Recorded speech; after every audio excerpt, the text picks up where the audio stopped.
और you student, कैसे हो बेटा आप सब लोग। तो बेटा जैसा आपको पता है कि हमारी ऑनलाइन क्लासेस चल रही हैं 12th की। और हमारा जो क्लास यूनिट है जो अभी करंट में चल रहा है वो था halo alkanes and halo arenes. तो हेलो एल्केन्स और हेलो एल्केन्स एरिन्स की प्रीवियस वीडियोस मैं आपको भेज चुका हूँ इसकी प्रिपरेशन पार्ट तक। लेकिन आज हम जो देखने वाले हैं today's we are discussing about the physical properties of halo alkanes. Okay, let's start and listen carefully and watch the videos. Okay, तो फिजिकल प्रॉपर्टीज, तो जो निम्न हेलो एल्केन्स होते हैं, lower compound of halo alkane, lower halo alkanes, lower halo alkanes जो होते हैं बेटा सिंपल टेम्परेचर पे, जो साधारण ताप पे होते हैं बेटा वो क्या होते हैं, गैस स्टेट में होते हैं। क्लियर हो गया होगा। जो लोअर हेलो एल्केन्स होते हैं लाइक जैसे मैथेन है, हेलो एल्केन, क्लोरो एल्केन, क्लोरोमैथेन, ब्रोमोमैथेन, ये गैस स्टेट में होते हैं।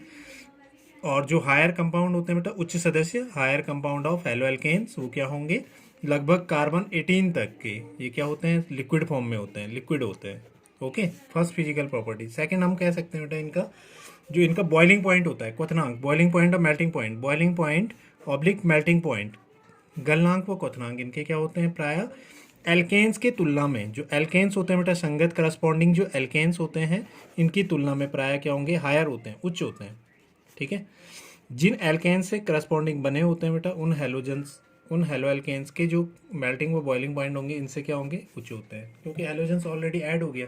ठीक है, इसका रीजन भी आपको पता होना चाहिए बेटा। रीजन क्या है कि हेलो एल्केन्स का मॉलिक्यूलर वेट क्या होगा, एल्केन्स की तुलना में अधिक होता है। होगा नहीं होगा, सपोज दैट बेटा CH3X ये है और एक CH4 है, किसका किसका मॉलिक्यूलर वेट ज़्यादा होगा, ऑब्वियसली किसका होगा, हेलोजेंस का होगा, यानी हेलो एल्केन्स का होगा। तो मॉलिक्यूलर वेट ज़्यादा होता है, आता है इनमें क्या होगा बेटा, जो अंतरा अणुक इंटरमॉलिक्यूलर हाइड्रोजन बॉन्डिंग होती है वो क्या होगी बेटा, स्ट्रांग होती है, प्रबल होती है ना।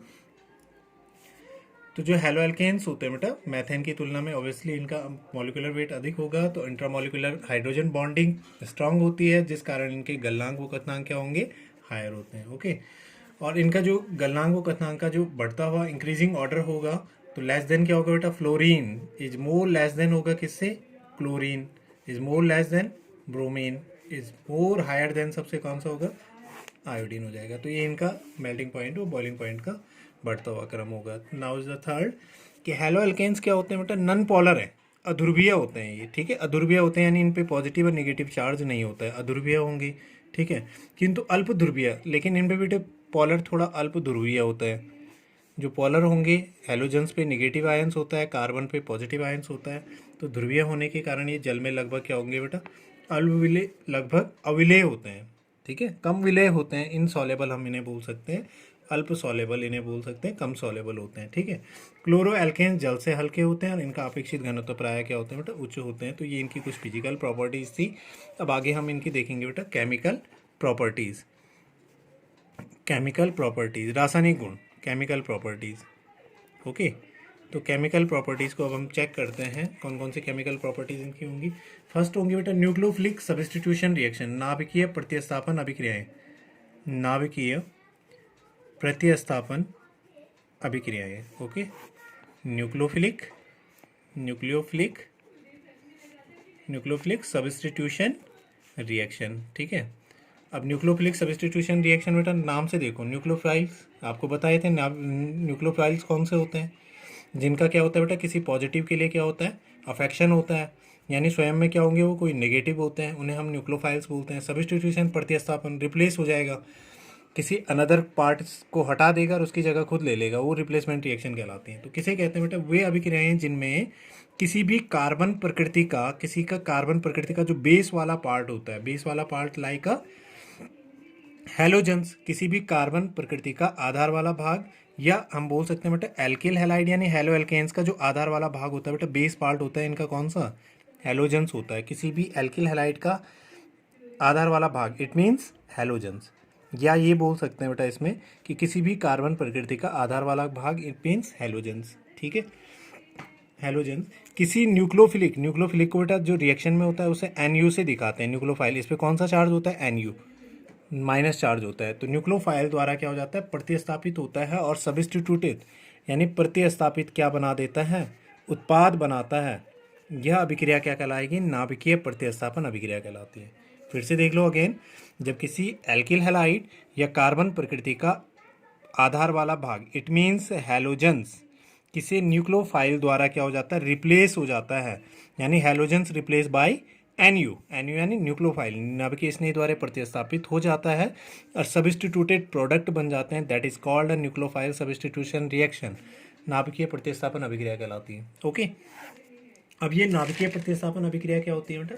जैसे हम रिएक्शन पार्ट से तो नाभिकीय प्रतिस्थापन अभिक्रियाएं बेटा कौन सी होती हैं वो हम आगे एग्जाम्पल से देखेंगे। लाइका जैसे एल्किल हैलाइड्स प्लस, तो इसका बेस पार्ट बेटा हैलोजेंस हो गया, ये एन यानी नाभिकीय स्नेह द्वारा रिप्लेस होगा टू गिव क्या बना देगा? R dash N U. Nucleophilic substituted product, it means alkyl nucleophiles बना देगा, प्लस हैलोजेंस एक्स को क्या कर देगा बेटा? रिप्लेस कर देगा। ठीक है, जैसे कोई भी कार्बन प्रकृति ये है और इसका बेस पार्ट कौन सा हो गया बेटा? कार्बन हो गया, ये सिंगल बॉन्डिंग एक्स होगा, ये न्यूक्लियोफाइल इस पे जुड़ गया और एक्स को रिप्लेस कर देगा। इट मीन्स कार्बन पे क्या जुड़ गया? यहाँ पे न्यूक्लियोफाइल्स कोई जुड़ जाएगा। It is a nucleophile substituted product, plus halogens को रिप्लेस कर देगा। तो ये रिएक्शन क्या कहलाती है? न्यूक्लियोफाइल्स सब्स्टिट्यूशन रिएक्शन कहलाती है। बहुत इंपॉर्टेंट है बेटा, वेरी इंपॉर्टेंट। अब इसमें हम दो पार्ट्स में हम इनको देखेंगे। ठीक है, तो देखेंगे SN1 रिएक्शन और दूसरा होता है बेटा SN2 अभिक्रिया। SN1 अभिक्रिया, SN2 अभिक्रिया, सब वेरी इंपॉर्टेंट, ये बोर्ड एग्जाम में भी कई बार आती है बेटा। अब इनके लिए मैं आपको बता दूं, इनके लिए बेटा SN1 SN2 के लिए मैं पर्टिकुलर एक वीडियोस अलग से बना करके भेजूंगा SN1 और SN2 अभिक्रिया के लिए, इनको भी आपने समझना है। ठीक है, अभी जनरल वे में आप समझोगे और इनको अलग पार्ट से भी मैं आपको भेजूंगा। SN1 का SN2 का मीनिंग देखो बेटा, S हो गया इनमें सब्स्टिट्यूशन, N हो गया न्यूक्लियोफाइल और 1 से मतलब एक, जिसमें एक होगा सब्स्टिट्यूशन, N हो गया न्यूक्लियोफाइल्स और जिसमें होंगे दो, यानी दो का बेटा सब्स्टिट्यूशन होता है। ठीक है, प्रतिस्थापन होता है, उसे SN2 बोलते हैं। इसे बेटा एकाणुक अभिक्रिया भी कहते हैं। ठीक है, यूनिमोलिकुलर रिएक्शन, सब्स्टिट्यूशन मीन्स हो गया बेटा प्रतिस्थापन, इसे यूनिमोलिकुलर भी कहते हैं, यूनिमोलिकुलर और ये हो गया बेटा 2 यानी डाई या बाई रिएक्शन भी कहते हैं। ओके, SN1 व SN2 अभिक्रिया, शॉर्ट में इसे SN1 SN2 अभिक्रिया। अब SN1 क्या होती है? ठीक है, दोनों को हम यहीं पे कंपेरिजन में समझेंगे। SN1 कि एक ऐसी अभिक्रिया जिसमें अभिक्रिया का रेट ऑफ रिएक्शन हो गया, यानी अभिक्रिया का बेटा क्या होगा? वेग को हम इन अकॉर्डिंग टू केमिस्ट्री में वेग भी बोल सकते हैं, दर भी बोल सकते हैं, ये इसे गति भी बोल सकते हैं। ठीक है, तो जिसमें अभिक्रिया का वेग या गति क्या होगा बेटा? ओनली सिर्फ SN1 से मतलब हो गया बेटा एक मॉलिक्यूल्स कौन सा होगा? वो होगा एल्किल हैलाइड। ठीक है, तो जिसमें रेट ऑफ रिएक्शन क्या होगा बेटा? एल्किल हैलाइड के कॉन्सेंट्रेशन यानी इसके सांद्रण पर क्या करता है? निर्भर करता है, सांद्रण पर निर्भर करता है। ठीक है, अब इसकी डिटेलिंग जानने के लिए कि भाई alkyl halide rate of reaction, तो ये हम पूरा चैप्टर हमारा इनऑर्गेनिक में है, उसमें देखेंगे रेट ऑफ रिएक्शन को कैसे डिनोट करते हैं। कॉन्सेंट्रेशन, सॉल्यूशन में कॉन्सेंट्रेशन हमें पता है, नंबर ऑफ मॉलिक्यूल्स, किसी भी विलयन में जितने भी अणु उपस्थित होते हैं वो उसका सांद्रण कहलाता है। तो एल्किल हैलाइड की सांद्रण पर निर्भर करेगा इसका रेट ऑफ रिएक्शन, यानी ये ज़्यादा होगा तो ये ज़्यादा होगा, ये कम होगा तो ये कम होगा। ठीक है, डायरेक्टली प्रोपोर्शनल होता है, इस पर निर्भर कर रहा है। बस क्लियर हो गया? तो इसे क्या कहते हैं? SN1 अभिक्रिया कहते हैं। इसमें SN2 में देखो कि वह अभिक्रिया जिसमें अभिक्रिया का वेग दो मॉलिक्यूल्स, SN2 से मतलब हो गया दो मॉलिक्यूल्स, यानी एल्किल हैलाइड और दूसरा मॉलिक्यूल्स कौन सा होगा? Alkyl halide react with nucleophile, तो दो मॉलिक्यूल, इन दोनों के कॉन्सेंट्रेशन पे निर्भर करता है। दैट्स इट, कि वह अभिक्रिया जिसमें अभिक्रिया का वेग एल्किल हैलाइड तथा नाभिकीय स्नेही दोनों के सांद्रण पर, कॉन्सेंट्रेशन पे निर्भर करता है, वो क्या कहलाएगी? SN2 अभिक्रिया कहलाती है। इट मीन्स मतलब अब वेग रिएक्शन से हम देखेंगे, वेग लॉ से, अकॉर्डिंग टू रेट लॉ क्या बोलता है बेटा? कि जो जिस पे डिपेंड करती है, जो जिस पे निर्भर करती है, वो क्या होगी? उसके डायरेक्टली प्रोपोर्शनल होती है। ये पहले से मैं कई बार क्लासेज में आपको बता चुका हूँ, इनिशियल क्लासेज में। ओके, तो रेट ऑफ रिएक्शन क्या बोलेगा? तो अभिक्रिया का वेग यानी rate of reaction is directly proportional किसके? एल्किल हैलाइड, जिस पे निर्भर कर रहा है, तो किसके कॉन्सेंट्रेशन पे? Alkyl halide. अब कॉन्सेंट्रेशन करना है बेटा, तो सांद्रण वाले पदों में कैसे लगते हैं? इस पर ब्रैकेट लग जाता है। ये बड़ा ब्रैकेट क्या डिनोट करेगा? सांद्रण को डिनोट करता है। ठीक है, तो रेट ऑफ रिएक्शन को क्या लिखेंगे हम, रेट माना शॉर्ट में मैंने रेट लिख दिया, directly proportional alkyl halide. Okay, इसको हटाना है तो रेट ऑफ रिएक्शन को, सॉरी वेग को क्या लिखते हैं, रेट को, ये लिखते हैं बेटा, रेट को लिखते हैं हम dx/dt के पदों में। ओके, इसके लिए बता रहा हूँ आपको, वो चैप्टर थोड़ा देखना पड़ेगा, जब मैं एक अलग सी वीडियो बनाऊंगा SN2 SN1 में, उस पर आप देख लेना। तो dx/dt इजिकल टू क्या होगा, sorry proportional to alkyl halide, proportional को हटाओ तो dx/dt इजिकल टू आ जाएगा, यहाँ पे कांस्टेंट जुड़ेगा k into r'(x), that's it. तो ये आपका SN1 रिएक्शन की मैकेनिज्म्स होगी। इसकी क्रियाविधि आगे हम देखेंगे, पहले इसको कर लेते हैं SN2। तो इसमें क्या बोला हमने, जिसमें rate of reaction alkyl halide nucleophiles के कॉन्सेंट्रेशन पे निर्भर करती है, डिपेंड करती है। ओके, तो इसके लिए क्या होगा, रेट ऑफ रिएक्शन यानी रेट में डायरेक्टली लिख देता हूँ, रेट डायरेक्टली प्रोपोर्शनल क्या होगा, एक तो एल्किल हैलाइड इंटू न्यूक्लियोफाइल, इन दोनों के कॉन्सेंट्रेशन पे निर्भर करता है। रेट को क्या लिखेंगे, dx/dt proportional alkyl halide into nucleophile. Okay, अब प्रोपोर्शनल हटाना है तो क्या हो जाएगा बेटा, वहाँ पे कांस्टेंट आएगा, कांस्टेंट क्या ले लेंगे, k into NU into alkyl halide, आगे पीछे कैसे भी लिख लो, हाँ कन्फ्यूजन मत होना। तो ये इसके लिए रेट ऑफ रिएक्शन हो गया। तो ये आती है बेटा SN1 SN2 रिएक्शन, बहुत बार आती है, व्हाट इज SN1 अभिक्रिया, SN2 रिएक्शन, कंपेरिजन भी। अब आती है बेटा इनके मैकेनिज्म पे, क्रियाविधि, कि इनकी क्रियाविधियाँ क्या होती हैं, क्रियाविधि क्या है, ठीक है, इनकी मैकेनिज्म्स क्या होती हैं। तो SN1 अभिक्रिया की जो क्रियाविधि होती है, पहले हम देखेंगे किसकी, SN1 अभिक्रिया की क्रियाविधि। तो SN1 अभिक्रिया की जो क्रियाविधि होती है बेटा, इसकी मैकेनिज्म्स जो होती है, ये क्या होती है, दो पदों में, कितने, दो स्टेप में, दो पदों में पूर्ण होती है। ठीक है, स्टेप फर्स्ट में हम देखेंगे कि जो एल्किल हैलाइड होता है, स्टेप फर्स्ट में क्या होगा, एल्किल हैलाइड जो होता है, alkyl halide R'(x), alkyl halide या हैलोएल्केन्स का क्या होगा, आयनाइजेशन होता है। एल्किल हैलाइड का आयनाइजेशन समझ गए, यानी R+ आयन अलग होगा और X- आयन अलग हो जाए, तो एल्किल हैलाइड का आयनाइजेशन होता है, आयनीकरण होता है। जो पॉजिटिव अगर कार्बन पे जुड़ा है बेटा तो क्या बनेगा, कार्बोधनायन, कार्बोकैटायन बनते हैं बेटा, कार्बोधनायन बनते हैं। ये फर्स्ट स्टेप है, ये इसकी थ्योरेटिकल पार्ट है। फिर से देख लो, एल्किल हैलाइड का आयनन होता है, आयनाइजेशन होता है, और कार्बोधनायन यानी पॉजिटिव आयन वाला कार्बन क्या बनेगा, कैटायंस बनता है।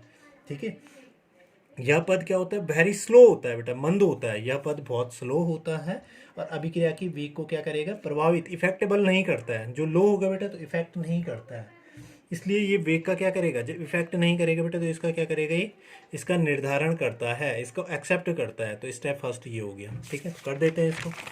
देखो हमने क्या बोला, एल्किल हैलाइड के सांद्रण पे निर्भर करता है। तो एल्किल हैलाइड इस स्टेप फर्स्ट में क्या होगा, फर्स्ट में ये एल्किल हैलाइड है, एल्किल हैलाइड इसका क्या होगा, आयनाइजेशन हो जाता है। तो आयनाइजेशन कर देते हैं, R+ + X- हो गया आयनाइजेशन।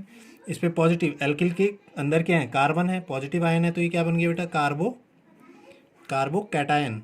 अरे कार्बोधनायन है कि नहीं है, कार्बोधनायन बन गया। ये क्या होगा, स्लो होता है, ये पद स्लो होता है। ठीक है, जैसे एल्किल हैलाइड में CH3- Cl है, स्लो हो गया CH3। ये देखो CH3 पॉजिटिव आयन अलग और Cl- आयन अलग, ये कार्बोधनायन बन गया। या CH3 और CH3, ये तीन मिथाइल ग्रुप बेटा एक कार्बन पे जुड़े हैं, इस पे Cl जुड़ा है। ठीक है, नियो ब्यूटिल जिसको पढ़ेंगे, 1 2 3 4 4 हैं नियो, पता है आपको। जब 3 एल्काइल ग्रुप एक ही कार्बन पे होते हैं तो इन्हें क्या कहते हैं, नियो। 4 कार्बन ब्यूटिल और आगे क्लोराइड, नियो ब्यूटाइल क्लोराइड। तो ये वाला ब्यूटाइल CH3 का शॉर्ट में क्या लिखेंगे, CH3 का होल थ्राइस, C+ Cl-। तो ये आपके कार्बोधनायन हो गए। स्टेप सेकंड को हम समझेंगे बेटा अब आगे। स्टेप सेकंड में क्या होता है कि प्राप्त प्रथम पद से जो प्राप्त होता है बेटा, ये कार्बोधनायन, ये पॉजिटिव वाला जो होता है ये कार्बोधनायन, कि प्रथम पद से प्राप्त जो कार्बोधनायन होता है वो किसी न्यूक्लियोफाइल से, यानी पॉजिटिव कार्बोधनायन किसी न्यूक्लियोफाइल से अभिक्रिया करेगा और क्या बना देगा बेटा, प्रतिस्थापी उत्पाद, सब्स्टिट्यूटेड प्रोडक्ट बना देता है, दैट्स इट। जो यहाँ से कार्बोधनायन है न्यूक्लियोफाइल से रिएक्शन करेगा और सब्स्टिट्यूटेड प्रोडक्ट बना देता है। ठीक है, तो और दूसरा पार्ट क्या होगा इसमें, यह पद क्या होगा बेटा, वेरी फास्ट, बहुत ज़्यादा तीव्र होता है, इसलिए अभिक्रिया की वेग को क्या करेगा, इफेक्टेबल करता है, प्रभावित करता है। क्योंकि रिएक्शन आपने देखे होंगे बेटा, बहुत सारी रिएक्शन होती हैं, केमिकल रिएक्शन, कोई वेरी स्लो होती हैं, कोई वेरी फास्ट होती हैं। नमक को पानी में घुलने में बहुत टाइम लगता है, इनो को डाल दो उसकी जगह, बहुत फास्ट हो जाती है। तो फास्ट रिएक्शन है, स्लो रिएक्शन है। जो फास्ट होती है बेटा उसका कॉन्सेंट्रेशन, रेट ऑफ रिएक्शन को हम नहीं ज्ञात कर सकते हैं, उसके अभिक्रिया के वेग को नहीं जान सकते हैं। लेकिन जो वेरी स्लो होती है उसके वेग की गणना की जा सकती है ना, उसके रेट ऑफ रिएक्शन क्या है। तो ये बेटा सब्स्टिट्यूटेड प्रोडक्ट बनता है, ये वेरी फास्ट होता है और अभिक्रिया के वेग को प्रभावित करता है। That's it. तो कर देते हैं यहाँ से। कार्बोधनायन क्या था, आर पॉजिटिव ले लो, R plus plus nucleophile NU gives R dash NU। ये बन गया बेटा, ये क्या बन गया, प्रतिस्थापी उत्पाद प्रोडक्ट। और ये पद क्या होता है, फास्ट होता है, ये न्यूक्लोफाइल्स है। और आर पॉजिटिव वाला, जैसे CH3 positive plus nucleophile NU minus. कौन कौन से न्यूक्लोफाइल होते हैं ये एग्जाम्पलों में आगे हम बहुत देखने के लिए मिलेंगे। तो आगे क्या हो जाएगा बेटा, CH3 डैश NU, ये आपका सब्स्टिट्यूटेड प्रोडक्ट हो गया। तो 2 पदों में ये पूर्ण होती है बेटा, बहुत इंपॉर्टेंट है। SN1 अभिक्रिया क्या है, इसकी क्रियाविधि समझाइए। SN2 बहुत ईजी है, इसकी क्रियाविधि को हम समझ लेते हैं। SN2 रिएक्शन को, इसकी क्रियाविधि। ओके, रिएक्शन तो हमने देख लिया है कि SN1 SN2 अभिक्रिया किसे कहते हैं, जिसमें अभिक्रिया का वेग क्या होगा बेटा, नाभिकीय स्नेही और एल्किल हैलाइड के सांद्रण पर निर्भर करता है। इसकी क्रियाविधि देखो, तो इसकी क्रियाविधि क्या होती है बेटा, एक ही स्टेप में पूर्ण होती है, एक ही अभी पद में पूर्ण होती है। इसमें सबसे पहले क्या होगा कि एल्किल हैलाइड क्या करेगा बेटा, किसी न्यूक्लियोफाइल के साथ रिएक्शन करेगा। एल्किल हैलाइड किसी न्यूक्लियोफाइल से अभिक्रिया करेगा और एक क्या कर देता है, ट्रांजिशन, संक्रमण, ठीक है, स्टेट, संक्रमण अवस्था जिसको कहेंगे बेटा, संक्रमण अवस्था। इट मीन्स एक इंटरमीडिएट कंपाउंड बनाता है। सीधे सीधे मानो बेटा, संक्रमण अवस्था यानी न्यूक्लियोफाइल भी ऐड हो जाएगा एल्किल हैलाइड के साथ और एक ट्रांजिशन स्टेट बना देता है, संक्रमण अवस्था बनाएगा। जो आगे, ये पद तो मंद हो गया, और जो आगे तीव्र गति से क्या करेगा बेटा, यहाँ से प्रतिस्थापी सब्स्टिट्यूटेड प्रोडक्ट बना देगा, ठीक है, और सब्स्टिट्यूटेड प्रोडक्ट बना देगा और हैलोजेंस को रिप्लेस कर देगा। तो ये पद तीव्र हो जाएगा, तो एक ही पद में कंप्लीट हो जाती है। क्लियर। रिएक्शन को हम आगे देख लेते हैं। देखो, एल्किल हैलाइड किसी न्यूक्लियोफाइल से अभिक्रिया करेगा, ये न्यूक्लियोफाइल हो गया, ये इसका माइनस वाला पार्ट है, ये पॉजिटिव वाला।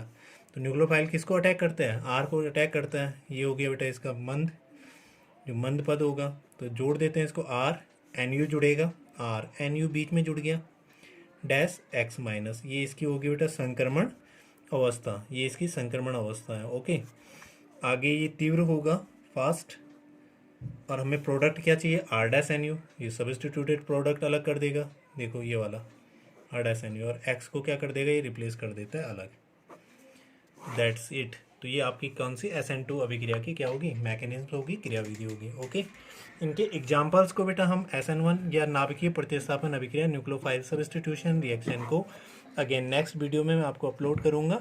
अगर कोई दिक्कत या कोई क्वारीज या कोई प्रॉब्लम्स होती हैं बेटा, तो आप कमेंट बॉक्स में भी लिखो और सब्सक्राइब, लाइक्स ज़रूर करो।